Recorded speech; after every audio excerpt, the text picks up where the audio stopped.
இந்த கேஜ்ல வந்து ஒரு ஆப்லைன் பேர் இருந்தது. ஆல்ரெடி 2 சிக்கு வந்து நெஸ்ட் அவுட் பண்ணிடுச்சு. இப்போதான் செக் பண்ணேன். ஃபீமேல் வந்து பார்த்தீங்கன்னா உள்ள இருக்கு, 2 சிக்கு வெளில இருக்கு.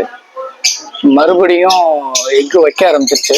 என்ன பிரச்சனைனா, இப்போ இந்த சிக்ஸ் வந்து போகும்போது என்னன்னா, அது ஃபீமேல் பேர்டு அதை வந்து உள்ள இருக்க விட மாட்டேங்குது, கொத்துது. ஸோ பெட்டர் நம்ம வந்து நெஸ்ட் அவுட் ஆயிடுச்சு, அதனால இது வேற ஒரு கேஜுக்கு மூவ் பண்றோம். இப்போ பார்த்தீங்கன்னா பேரண்ட்ஸ் 2 பேர்டுமே பார்த்தீங்கன்னா உள்ள போயிடுச்சு. சிக்ஸ் மட்டும்தான் வெளியில இருக்கு. பேரண்ட்ஸை டிஸ்டர்ப் பண்ணாமல் இருக்கிறதுக்கு நான் வந்து இந்த ஒரு கப்பு வச்சு அந்த நெஸ்டிங் பாக்ஸோட ஓப்பனிங்கை க்ளோஸ் பண்ண போகிறேன். ஸோ தட் அவங்க டிஸ்டர்ப் ஆகாமல் இந்த சிக்ஸை வெளியில் எடுத்துடலாம்.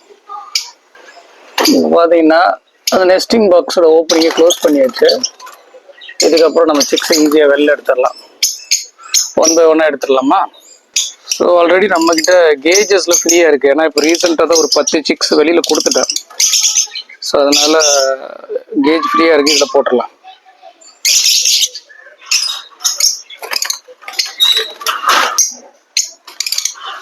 ரெண்டாவது சிக்கு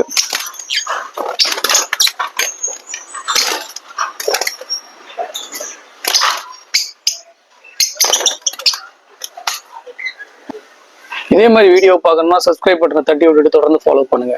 நன்றி.